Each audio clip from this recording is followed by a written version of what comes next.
أشهد أن لا إله إلا الله। সূরা ইউনুসের সংক্ষিপ্ত তাফসির। কুরআনের 10 নম্বর সূরা সূরা ইউনুস। মোট আয়াত সংখ্যা 109টি। এই সূরায় আল্লাহ আমাদের পরিচয় করিয়ে দেন তার একত্ব, নবীদের সংগ্রাম এবং আখিরাতের কঠিন বাস্তবতার সঙ্গে। কুরআনের সত্যতা ও আল্লাহর একত্ব এটি উল্লেখ আছে আয়াত 1 থেকে 10-এ। আয়াত 1 ও 2-এ আল্লাহ বলেন, এটি হুকুমপূর্ণ কিতাব এবং কুরআন মানুষের হেদায়াতের জন্যই নাজিল করা হয়েছে। মানুষ অবাক হয় যে একজন মানুষই নবুয়তের দায়িত্ব পেলেন, কিন্তু আল্লাহই যাকে ইচ্ছা নবী বানান। আয়াত 3 থেকে 6-এ আল্লাহ নিজেকে আকাশ জমিনের স্রষ্টা হিসেবে ঘোষণা করেন।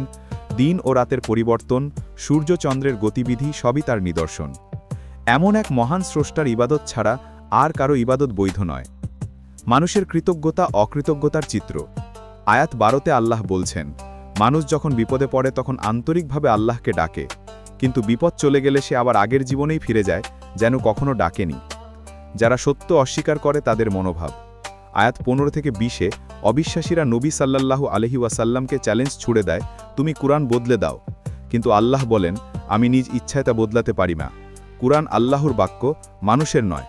আয়াত 20-এ বলা হয়, কাফিররা বলে মুজিজা কেন আসে না, কিন্তু হেদায়েত আসে আল্লাহর জ্ঞানের ভিত্তিতে, চাহিদা মাফিক নয়। নূহ আলাইসাল্লামের কাহিনী।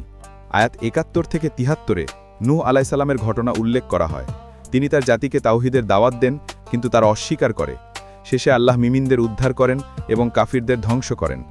মূসা আলাইসাল্লাম ও ফেরাউনের ঘটনা। এটাই সূরার সবচেয়ে উল্লেখযোগ্য অংশ। আয়াত 75 থেকে 79, মূসা আলাইসাল্লাম আল্লাহর নিদর্শন নিয়ে ফেরাউনের সামনে দাঁড়ালে ফেরাউন তাকে জাদুকর বলে অপবাদ দেয়। আয়াত 80 থেকে 82, জাদুকররা মূসা আলাইসাল্লামের সত্যকে চিনে ঈমান আনেন। আয়াত 83 থেকে 87, বনী ইসরাইলকে অত্যাচার থেকে মুক্তি দেওয়ার নির্দেশ। আয়াত 90 থেকে 92, যখন ফেরাউন সমুদ্রে ডুবতে থাকে তখন সে বলে, আমি ঈমান আনলাম, কিন্তু আল্লাহ বলেন, এখন নয়। আর আজ তোমার দেহকে আমরা বাঁচিয়ে রাখব, যাতে ভবিষ্যৎ জাতি শিক্ষা নিতে পারে। সত্য অস্বীকারীদের পরিণতি। আয়াত 101 থেকে 103-এ আল্লাহ বলেন, তোমরা পৃথিবীর নিদর্শনগুলো দেখবে, চিনবে, কিন্তু সত্য অস্বীকারীরা তা দেখে উপকার পাবে না। অবশেষে আল্লাহ মুমিনদের সফলতা এবং কাফিরদের শাস্তির ঘোষণা দেন। ধৈর্য ও স্থিরতার নির্দেশ। সূরার শেষ আয়াতে আল্লাহ নবী সাল্লাল্লাহু আলাইহি ওয়াসাল্লামকে এবং সকল মুমিনকে বলেন, ধৈর্য ধরো, আল্লাহর ফয়সালাই চূড়ান্ত। সত্যের পথে যে ধৈর্য ধরে তার জন্য রয়েছে আল্লাহর সাহায্য ও সফলতার প্রতিশ্রুতি। সূরা ইউনুস শেখায় আল্লাহর উপর ভরসা, নবীদের মতো দৃঢ়তা এবং সত্যের পথে অবিচল থাকা। প্রতিটি আয়াত আমাদের জীবনকে আলোকিত করার জন্য নাজিল হয়েছে।